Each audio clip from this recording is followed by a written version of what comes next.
राधे राधे, हरे कृष्णा। मैं हूं आपके साथ प्रियंका तिवारी और स्वागत करती हूं आप सभी का आज के इस नए वीडियो में।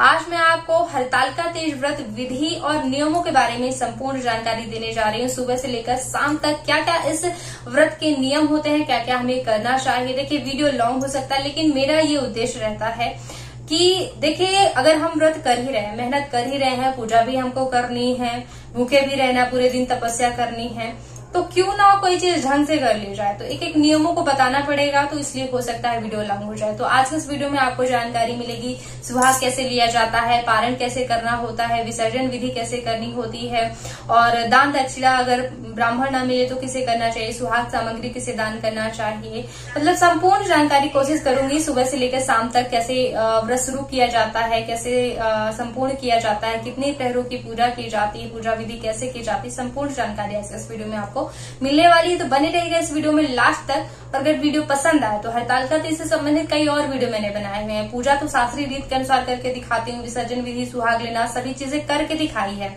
तो अलग अलग वीडियो देखने के लिए कथा का भी अलग से वीडियो है, जिसमें मैंने पूजा दिखाई है स्क्रीन पे और कथा सुनाई है। तो आप उस वीडियो को प्ले करके जो है कथा का भी आनंद ले सकते हैं। तो एक बार चैनल पे जरूर आइएगा, बहुत से वीडियो है महत्वपूर्ण। ठीक है, चलिए ये वीडियो शुरू करते हैं, जानते हैं हरतालिका तीज व्रत के बारे में। तो देखिए, पति की लंबी आयु के लिए इस व्रत को किया जाता है। सुहागन महिलाएं तो करती ही हैं, कन्याएं भी जो है इस व्रत को करती हैं अपने अच्छे पति की प्राप्ति के लिए, मतलब उनको मनोवांछित वर की प्राप्ति, इसलिए इस व्रत को वो भी करती हैं। ठीक है, इस व्रत को शुरू कैसे किया जाता है। देखिए, ये व्रत ना एक दिन पहले से, 24 घंटे का ये व्रत होता है, एक दिन पहले से ही शुरू हो जाता है। भाद्रपद शुक्ल पक्ष की तृतीया तिथि के दिन इस व्रत को किया जाता है, लेकिन द्वितीय तिथि की रात्रि से ही इस व्रत की शुरुआत हो जाती है। ठीक है, द्वितीय तिथि के दिन जब हम रात्रि में भोजन इत्यादि कर लेते हैं, तो भोजन करने के बाद जो है खीरा खाया जाता है। खीरा खाने के पीछे राज ये है कि मतलब डकार भी नहीं आती है खीरा खाने से, और मुख शुद्धि के लिए जो है खीरा खाया जाता है। खीरा खाकर ही जो है व्रत की शुरुआत की जाती है। कई लोगों के यहाँ सुबह जो है सरगी खाई जाती है, लेकिन हमारे यहाँ ऐसा नहीं है। रात्रि में ही आप चाहे इसे सरगी मानिए, चाहे जो कुछ भी मानिए, मतलब खीरा खा करके और फिर जो है दातून करना होता है, यानी मुख शुद्धि करनी होती है। रात में हम लोग ब्रश कर लेते हैं, तो राय पान की लकड़ी से जो है हम लोग मुख शुद्धि करते हैं, दातून करते हैं, ब्रश करते हैं। ठीक है, तो यह बाजार में बड़ी आसानी से मिल जाती है। तो राय पान और कंजी की लकड़ियों से जो है दातुन करने का नियम होता है। अगर ये मिले तो अच्छी बात है, ना मिले तो जो भी आपके क्षेत्र में संभव हो सके, काम तो चलाना ही है, तो फिर नीम वगैरह से भी आप कर सकते हैं। फिर सामान्य तौर पर भी आप ब्रश कर लीजिए। अगले दिन 12 कुल्ले करके भी जो है मुख शुद्धि की जा सकती है। ठीक है, सुबह जल्दी उठा जाता है। तृतीया तिथि के दिन जो है आपको सुबह जल्दी उठना चाहिए। ब्रह्म मुहूर्त में मौन रह करके स्नान करने का नियम होता है। पहले के जमाने में महिलाएं जो है नदी जाकर स्नान किया करती थी। देखिए, सिर से आपको स्नान करना है, लेकिन बाल धोना नहीं है। आप एक दिन पहले बाल धो लें, यानी कि मिट्टी वगैरह से, जिससे भी आप शैम्पू वगैरह यूज करते हैं, तो एक दिन पहले आपको शैम्पू यूज कर लेना। इस दिन जो है आपको केवल बाल गीले कर लेना है। बाल धोना और बाल गीले करना दो अलग बातें होती हैं। ठीक है, बाल गीले करके स्नान करने से क्या होता है कि एक प्रकार की शुद्धि हो जाती है। कोई भी व्रत हम करते हैं तो अच्छे से बाल सुखा लेना है, यानी कि आप व्रत का संकल्प ले रहे हैं, व्रत की पूजा कर रहे हैं, तो पानी रिसना नहीं चाहिए। पानी नीचे मतलब टपकना बिल्कुल भी नहीं चाहिए बालों से। ठीक है, कोई भी पूजा विधि अगर होती है तो इसमें यही नियम होता है कि बाल बंधे होने चाहिए, बालों से पानी बिल्कुल रिसना नहीं चाहिए, टपकना नहीं चाहिए। ठीक है, अच्छी तरह से बालों को सुखा जरूर लीजिएगा। इसके बाद जैसे आप स्नान करने के बाद रोज की पूजा करते हैं, तो सामान्य पूजा करनी है आपको, चाहे भगवान भोलेनाथ की करें, जिनकी भी आप रोज करते हैं, सामान्य पूजा कीजिए और व्रत का संकल्प जरूर ले लीजिएगा। बिना संकल्प के की गई पूजा का हमें आधा ही फल प्राप्त होता है, व्रत का आधा ही फल प्राप्त होता है। इसलिए पूर्ण फलों की प्राप्ति के लिए संकल्प बड़ा ही आवश्यक है। संकल्प में तिथि, वार, गोत्र, नक्षत्र, बहुत सी चीजें बोलनी होती हैं, लेकिन सरल भी तरीका है जो कि मैंने वीडियो में बताया हुआ है। तो उस वीडियो को प्ले करके आप संकल्प सीख सकते हैं। संकल्प एक थोड़ा सा बड़ी विधि है, इस वीडियो में बताऊंगी तो फिर वीडियो लॉन्ग हो जाता है। ठीक है, उस वीडियो को देख लीजिएगा संकल्प का। ठीक है, और संकल्प जो है रखने का नियम ऐसे होता है, ऐसे आपको रखना चाहिए संकल्प, मतलब ऐसे नहीं रख दिया जाता है, ऐसे संकल्प रखने का भी एक विशेष तरीका होता है। तो इस तरह से आप संकल्प जरूर लें। संकल्प और भगवान की सामान्य पूजा के बाद जो है आपको अब सामान्य तौर पर ही दिन व्यतीत करना है। भोजन पानी आप बनाते हैं, जैसे कि आप अपने घर के कार्य करते हैं, तो साथ ही साथ जो है भगवान के लिए प्रसाद भी बना लेना चाहिए। जैसे कि इस व्रत में खास व्यंजन भगवान को भोग लगाए जाते हैं, पकवान, गुजिया, सलोनी, मीठे पारे, बहुत सी चीजें भगवान को भोग लगाई जाती है, तो ये भी आप बना सकते हैं दिन में। ठीक है, कहीं न कहीं व्रत में व्यंजन बनाए बनाने के पीछे क्या मतलब रहस्य होता है, क्यों हरतालिका तीज में ये व्यंजन चढ़ाए जाते हैं। इसलिए चढ़ाए जाते हैं क्योंकि आप दिन भर व्यस्त रहें, क्योंकि किसी भी व्रत में जो है दिन में सोना वर्जित होता है। और हरतालिका तीज की कथा पढ़ेंगे तो उसमें तो लिखा होगा कि अगर आप दिन में सोते हैं या फिर रात्रि में भी सोते हैं तो आपको अगले जन्म में अजगर की योनि प्राप्त होगी, ऐसा कथा में वर्णन मिलता है। भगवान जाने क्या होता है, लेकिन हाँ ये बात जरूर है कि व्रत में सोना निषेध होता है, व्रत में सोने से व्रत का खंडन होता है। ठीक है, हालांकि ये बात अलग है कि मतलब देखिए नियम एक अलग बात है, हम क्या करते हैं ये अलग बात होती है। कई वीडियो मैंने देखे हैं, मतलब हम लोग भी वीडियो देखते रहते हैं यूट्यूब में, तो महिलाएं कह रही हैं कि ऐसा नहीं है कि सोया नहीं जाता है, आप सो सकते हैं। देखिए क्या किया जाता है, मतलब हम क्या करते हैं या क्या नहीं कर पाते हैं ये बात ही नहीं होती। अगर हम यहाँ पे बैठे हैं किसी को जानकारी देने, शुद्ध जानकारी देना चाहिए। ग्रंथों में क्या वर्णित है, क्या लिखा हुआ है, क्या वहाँ पे मतलब नियम बनाया गया है, वो नियम बताना हमारी जिम्मेदारी, हमारा कर्तव्य नियम बताना है। अब हम क्या करते हैं क्या नहीं, क्योंकि असुविधा है, कलयुग है, तो सब लोग सो जाते हैं। ठीक है, मतलब नींद तो आ ही जाती, कोशिश मैं भी करती हूँ कि ना सो, ठीक है, मतलब लेकिन भूखे पेट नींद ज्यादा आती है। तो हम क्या करते हैं ये अलग बात है, लेकिन नियम क्या है ये शुद्ध जानकारी देनी चाहिए। तो व्रत में सोना निषेध होता है, इसीलिए नियम बनाए जाते हैं कि पकवान बनाओ, ये करो, वो करो, भजन करो, कीर्तन करो, पाठ करो। तो सिंपल चीज मैं आपको बताती हूँ, व्यंजन अगर बनाने की शक्ति भी नहीं, क्योंकि निर्जला निराहार व्रत करना है। सिंपल सा तरीका ये है कि जैसे कि नहीं बैठ पा रहे हैं तो आप राम नाम जप कीजिए, या फिर जो भी जैसे कि शिव जी का व्रत है तो ओम नमः शिवाय, ओम नमः शिवाय पूरे दिन मंत्र जप चलते रहना चाहिए। क्योंकि आप भले ही किसी भी व्रत में कोई भी छोटी मोटी गलती करें, अगर आप भगवान के नाम का जप करते हैं तो नाम के जप से ना सारी गलतियां मतलब भस्म हो जाती हैं, पाप भस्म हो जाते हैं कई जन्मों के। तो ये तो व्रत की गलतियां हैं। तो नाम बड़ा महत्वपूर्ण होता है, किसी भी व्रत को बड़ा शक्तिशाली करता है, बड़ा प्रभावशाली कर देता है। तो ओम नमः शिवाय, ओम नमः शिवाय, या फिर गौरी शंकर नमः शिवाय, गौरी शंकर नमः शिवाय, इस मंत्र का जप लिख लीजिए बिल्कुल। और इस मंत्र का जप पूरे दिन आपको करते रहना, चाहे आप कोई भी काम करें। आप ये मत सोचिए कि आप बर्तन धो रहे हैं, झाड़ू लगा रहे हैं, कुछ भी कर रहे हैं, झाड़ू लगाते समय भी जो है आप जप कर सकते हैं। ठीक है, अशुद्धि या शुद्धि नाम जप में नहीं चलती। मंत्र जप एक अलग विषय होता है, मंत्र जप में शुद्ध रहकर जो है जप किया जाता है, लेकिन नाम जप आप किसी भी अवस्था में कर सकते हैं। ठीक है, तो इस तरह से करना है। जैसे कि मासिक धर्म में महिलाएं हो जाती हैं, बड़ा कष्ट होता है जी को कि मतलब वर्ष भर का ये व्रत है, हम नहीं कर पा रहे हैं, तो देखिए आपको नाम जप करते रहना है। नाम जप अगर आप करेंगे, गौरी शंकर नमः शिवाय आप करते रहेंगे, आपको आपके किए गए व्रत का पूरा फल प्राप्त होगा। क्योंकि नाम जप ही है विशेष, किसी भी व्रत में व्रत की पूजा और नाम जप ही मतलब व्रत का पूर्ण फल दिलाता है, इस बात का ध्यान रखिएगा।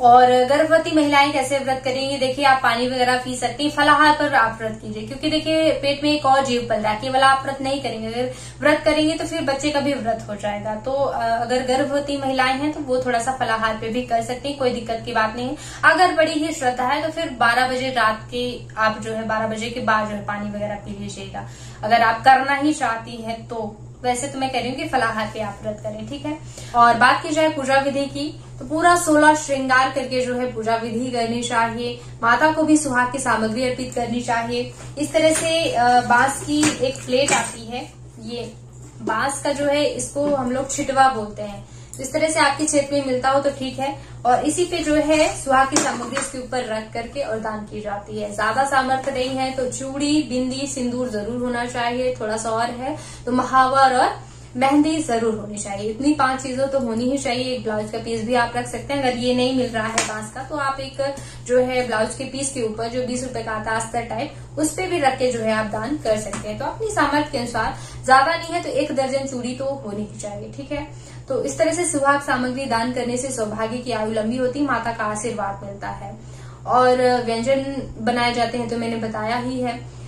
देखिए पूजा विधि अपनी सामर्थ्य पर निर्भर करती है कि कैसे आपको करनी है। आप एक समय भी कर सकते हैं या फिर चारों प्रहरों की भी पूजा जैसे कि हमारे यहाँ की जाती है। तो हमारे यहाँ जो है हमारे क्षेत्र में क्या होता है कि चारों प्रहरों में पंचोपचार से और फिर हवन भी जरूर किया जाता है। ठीक है, और 4 बजे जैसे ही समय होता है तो फिर एक एक से महिलाएं जाने लगती हैं क्रम बाई क्रम, और एक महिला तो वहां रहती है जहाँ पे मंडप सजाया जाता है, दीपक प्रज्वलित रहता है, उसकी देखरेख के लिए। बाकी महिलाएं स्नान करने चली जाती हैं, भोजन तैयार करती हैं, और फिर क्रम बाई क्रम सभी महिलाएं जो है स्नान करके एकत्रित होकर के पुनः पूजा करती हैं। पंचोपचार से कर सकते हैं या फिर षोडशोपचार से।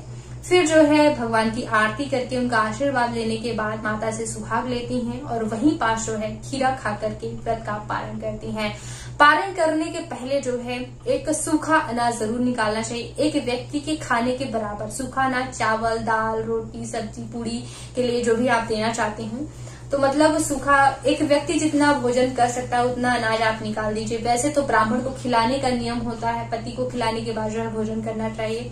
अगर ब्राह्मण नहीं मिल पा रहे हैं तो उसके बदले जो है सूखा अनाज निकाला जाता है। तो निकाल हम पहले देते तो संकल्प सा हो जाता है, निकाल दिया तो संकल्प सा होगा कि इसको देना ही है। उसी के साथ ही जो है ये सुहाग की सामग्री भी रखी जाती है, ब्राह्मणी को दान की जाती है। नियम तो यही है कि ब्राह्मण को और ब्राह्मणी को जो है ये सुहाग की सामग्री दान की जाए। अगर आपको नहीं मिल पा रही है ब्राह्मणी आसपास तो आप किसी सुहागन महिला को ये सुहाग सामग्री दान कर सकती है। सुहागन महिला में या तो आप अपनी नंद के लिए रख लीजिए, बड़ी सास के लिए रख लीजिए, बुआ सास के लिए रख लीजिए, जो भी सुहागन हो उनके लिए रख लीजिए, आप उनको दान कर सकते हैं। ठीक है। और अगर नहीं है तो फिर आप कहीं भी जाइए, कोई भी गरीब आपको महिला दिख रही जो कि सुहागन है उनको भी आप दे सकते हैं। बुजुर्ग होनी चाहिए, उनका आशीर्वाद लेना हमारा एक उद्देश्य होता है। पहले गौरी माता को अर्पित कर दिया जाता है, तो गौरी माता को हम अर्पित कर देते हैं जब, तो हमको पहले ही गौरी माता का आशीर्वाद मिल जाता है। इसके बाद सुहागन को मतलब अपने उपयोग में नहीं लेना चाहिए, अपने उपयोग में एक एक ही चूड़ी पहनी जाती है।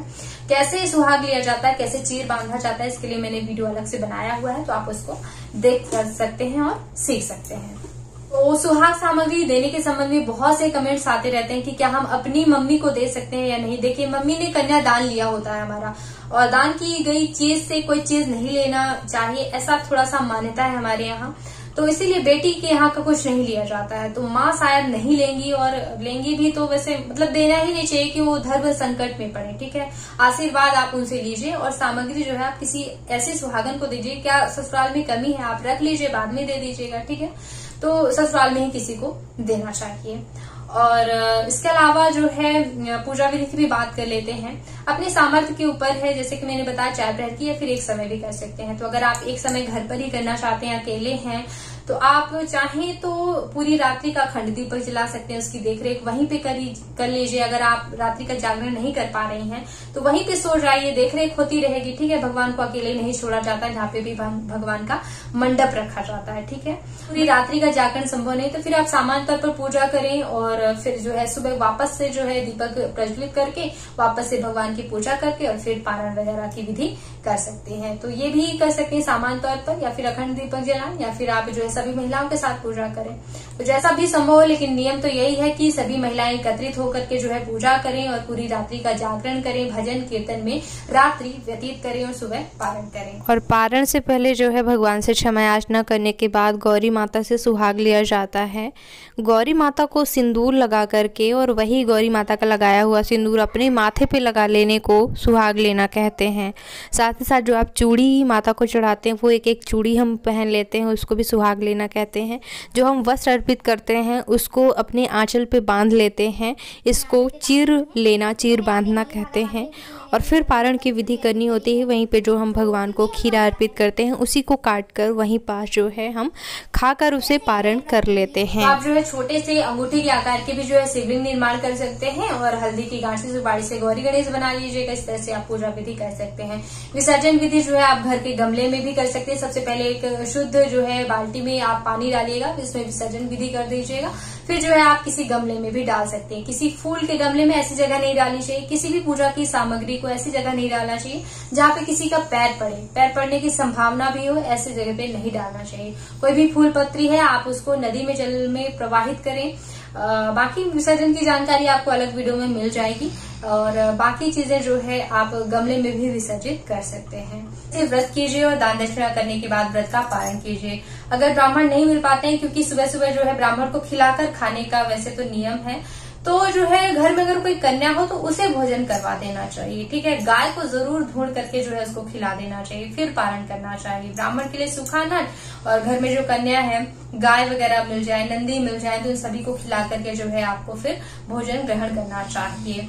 चींटियों को खिलाएं, मतलब चिड़ियों के लिए जो है आप चावल डाल सकते हैं, जो भी पूजा में जो मतलब जैसे कलश वगैरह में हम चावल उपयोग करते हैं, तो वो चिड़ियों वगैरह के लिए आप डाल सकते हैं। सभी को खिला करके पति को भोजन करवा के फिर जो है आपको पारण करना चाहिए, क्योंकि उन्हीं के लिए जो है हम व्रत कर रहे हैं, तो संभव हो तो वो भोजन कर ले, इसके बाद जो है आपको भोजन करना चाहिए। जैसे आपको हरतालिका तीज व्रत का निर्वाह करना है, लेकिन अगर फिर भी मन में कोई ऐसी शंका रह जाए कि हमसे कोई व्रत में या पूजा में गलती हो गई हो, तो क्या करें, हमारा व्रत पूर्ण होगा, सफल होगा या नहीं। तो देखिए क्या होता है, जब भी हम पूजा करते हैं तो पूजा करने के बाद क्षमा याचना की जाती है। तो क्षमा याचना जरूर कीजिएगा कि पूजा पाठ में, व्रत में जो भी गलतियां हो गई हों, भगवान उनके लिए क्षमा कीजिएगा। तो क्षमा याचना करने से जो है आपकी गलतियां भगवान क्षमा कर देते हैं। ठीक है। दूसरी चीज है नाम जप। नाम जप जरूर कीजिएगा। नाम जप एक एक गलती को भस्म कर सकता है, कई जन्मों के पापों को भस्म कर सकता है। ठीक है। व्रत तो ठीक ही है, कई जन्मों के पापों को भी भस्म करता है। तो नाम जप आपके व्रत को प्रभावशाली बनाएगा, शक्तिशाली बनाएगा और आपके व्रत को सफल बनाएगा, आपकी मनोकामना पूरी होगी। तो नाम जप अवश्य कीजिएगा। और कई और वीडियो देखने के लिए हरतालिका तीज से संबंधित या फिर किसी भी व्रत से संबंधित एक बार चैनल पे जरूर आइएगा। और इस वीडियो को देखने के लिए बहुत बहुत धन्यवाद। ओम नमः शिवाय।